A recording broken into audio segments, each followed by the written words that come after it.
Wasami wa ta'ah, mendengar dan taat kepada ulil amri. Ini wajib kita untuk mendengar dan taat, karena yang perintahkan yang pertama Allah dalam Al-Quran, yang kedua Rasulullah SAW. Allah berfirman di dalam surah An-Nisa ayat 59, ya ayyuhalladzina amanu athi'ullaha wa athi'ur rasula wa ulil amri minkum fa in tanaza'tum fi syai'in faruddu ila Allahi war rasul in kuntum tu'minuna billahi wal yawmil akhir dzalika khairu wa ahsanu ta'wila.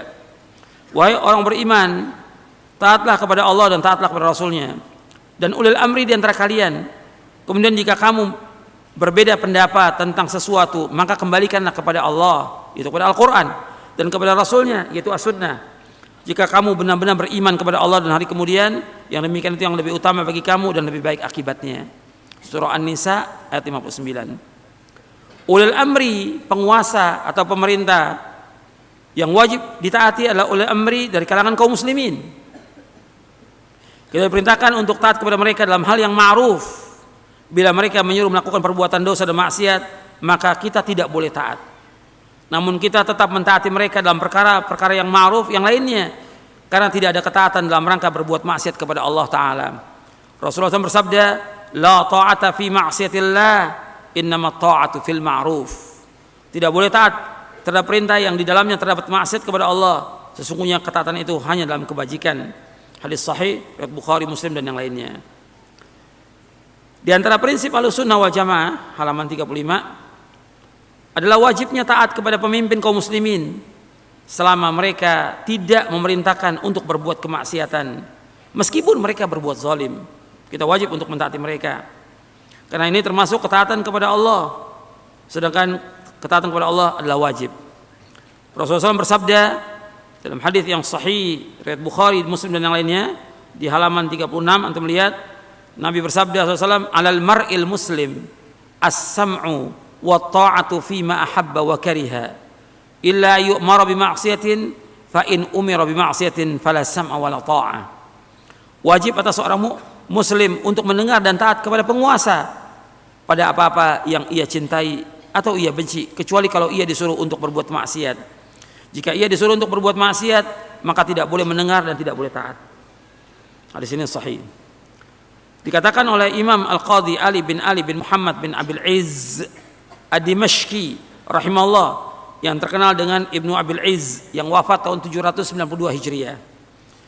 Beliau berkata rahimahullah, hukum mentaati ulil amri adalah wajib selama tidak dalam kemaksiatan, meskipun mereka berbuat zalim, karena keluar dari ketaatan kepada mereka akan menimbulkan kerusakan yang berlipat ganda dibandingkan dengan kezaliman penguasa itu sendiri. Bahkan bersabar terhadap kezaliman mereka dapat melebur dosa-dosa dan dapat melipat gandakan pahala, karena Allah Ta'ala tidak akan menguasakan mereka atas kita, melainkan disebabkan kerusakan amal perbuatan kita juga. Balasan itu tergantung pada amal perbuatan, maka hendaklah kita bersungguh-sungguh memohon ampunan, bertaubat dan memperbaiki amal perbuatan kita. Allah berfirman, wa ma asabakum min musibatin fabima kasabat aydikum wa ya'fu an katsir. Apa saja musibah menimpa kalian, maka disebabkan karena perbuatan tangan kalian sendiri, dan Allah memaafkan sebagian besar dari kesalahan-kesalahan kalian. Dalam surah Asy-Syura ayat 30.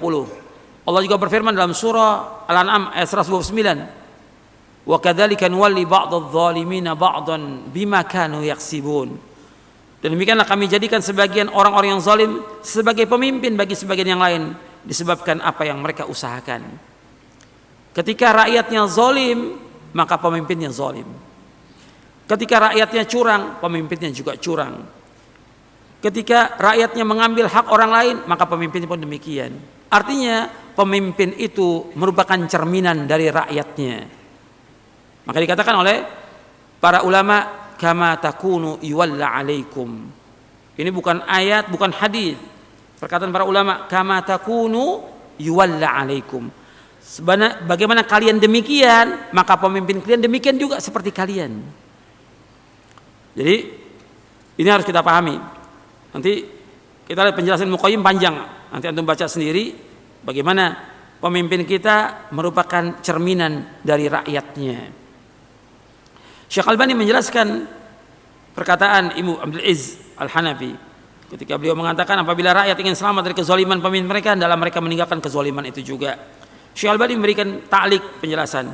Penjelasan di atas sebagai jalan selamat dari kezaliman para penguasa yang warna kulit mereka sama dengan kulit kita, berbicara sama dengan bahasa kita. Karena itu agar umat Islam selamat, yang pertama hendaklah kaum muslimin bertaubat kepada Allah Ta'ala. Karena adanya pemimpin yang zalim itu disebabkan karena dosa kita. Kita wajib taubat kepada Allah. Yang kedua, hendaknya mereka memperbaiki akidah mereka. Karena kalau kita lihat memang nggak diajarkan tentang akidah yang benar, tidak diajarkan tauhid yang benar. Sebabnya karena mereka berbuat syirik kepada Allah.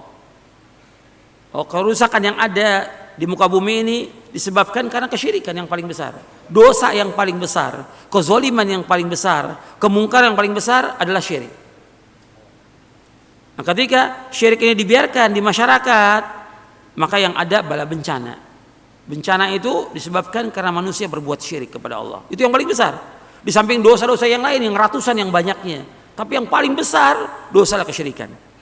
Makanya Allah mengatakan dalam Al-Quran berfirman, Allah nggak akan ampuni. Innallaha la yaghfiru ayyushraka bihi wa yaghfiru ma duna dzalika liman yasha wa may yusyrik billahi faqad iftara itsman 'azima. Dalam surah An-Nisa ayat 48 dan surah An-Nisa ayat 116. Sesungguhnya Allah nggak akan mengampuni dosa yang berbuat syirik, dan Allah mengampuni dosa selain bagi siapa yang Allah kehendaki. Barang siapa berbuat syirik, maka sungguh dia telah berbuat dosa yang paling besar. Kalau di ayat 116-nya, barang siapa berbuat syirik maka dia telah sesat dengan kesesatan yang jauh.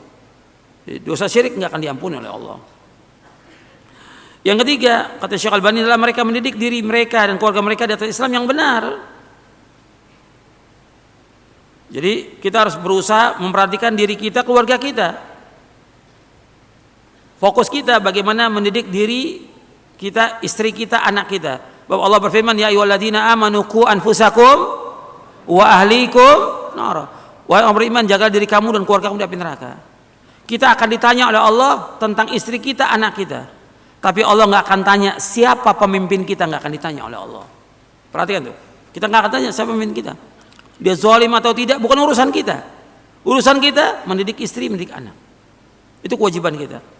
Ini nas Al-Quran dan hadis Nabi SAW. Sekarang kalau umpamanya kan pemimpin yang ada zalim, ya antum nasihati, didatangi dengan cara yang baik. Nabi mengajarkan kalau antum melihat ada pemimpin yang salah, kamu datangi, bukan di mimbar khutbah Jumat, bukan dalam ceramah umum, bukan dengan tulisan. Nggak boleh dalam Islam, tidak boleh.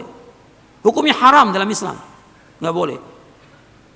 Dan para ulama salaf, hatta dia zalim tetap mentaati mereka. Antum pernah dengar kisahnya Hajjaj bin Yusuf? Zalim, gubernur yang zalim. Hajjaj bin Yusuf. Pada saat Hajjaj bin Yusuf itu masih ada sahabat Ibnu Umar dan yang lainnya. Orang bilang, gimana kita berontak? Tidak boleh. Waktu dia jadi imam sholat, tetap Ibnu Umar sholat di belakangnya. Soal kezaliman dia urusannya dengan Allah. Kewajiban kita untuk mentaati mereka. Membunuh orang, banyak yang dibunuh. Sahabat Abdullah bin Zubair dibunuh. Seorang tabi'i Sa'id bin Jubair juga dibunuh, dan banyak. Yang dibunuh bukan satu orang, kurang lebih dalam riwayat Tirmidzi 120.000 orang yang dibunuh oleh Hajjaj bin Yusuf. Zalim. Tapi nggak ada sahabat bagaimana kita demo menggulingkan Hajjaj, nggak ada itu. Dan itu bukan dari Islam sama sekali. Demo segala macam itu bukan dari Islam. Islam nggak pernah mengajarkan demikian. Jadi kita harus lihat bagaimana fi'lus salaf. Nggak ada. Disuruh kita untuk apa? Ketika bicara soal penguasa disuruh kita untuk apa? Sabar dan sabar. Nabi menasihati para sahabat sabar. Nanti ada penguasa-penguasa yang dia mengutamakan dirinya, dia kumpulkan kekayaan buat dirinya, rakyat dibiarkan miskin. Kata Nabi, bagaimana kalau kita menemui yang demikian? Kata Nabi, sabar, sabar kalian. Disuruh sabar kita. Bukan disuruh bagaimana kita mendemo, melengsarkan, bukan. Bahkan yang ada nanti akan terjadi pertumpahan darah. Dan itu yang terjadi sejak zaman dahulu sampai hari ini. Kenapa? Tidak mendengar dan tidak taat kepada penguasa. Sampai Nabi nasihati, meskipun nanti seandainya yang mimpin kalian seorang budak Habasyah yang terpotong di bagian tubuh, Jada'il Atrab, Mujadda al-atraf artinya terpotong tubuhnya, tetap wajib kamu taat kepada dia. Karena apa? Ketika orang tidak taat yang ada pertumpahan darah. Sejak zaman dahulu, sejak pemerintahannya Utsman bin Affan radhiyallahu an, mulai ada Khawarij. Sampai Utsman terbunuh, yang lain juga terbunuh. Diganti oleh Ali bin Abi Thalib radhiyallahu an, ada Khawarij. Kemudian apa? Mereka menyerang Ali bin Abi Thalib. Mereka menuntut Ali supaya menegakkan darahnya Utsman. Menuntut mereka. Ada lagi mengatakan hukum itu harus dilaksanakan. Innal hukmu lillah. Kata Ali bin Abi Thalib, kalimatu haqqin urida biha batil. Kalimat yang benar, ayat itu ayat benar. Innal hukmu lillah. Tapi yang mereka maksudkan kebatilan. Sampai mereka menyerang Ali bin Abi Thalib, Ali bunuh mereka semuanya, sebagian kabur. Dan terus pertumpahan darah terjadi. Pada zaman Bani Umayyah, waktu pergantian dari Bani Umayyah ke Bani Abbasiyah, luar biasa pertumpahan darahnya. Bukan satu orang, ribuan orang yang terbunuh.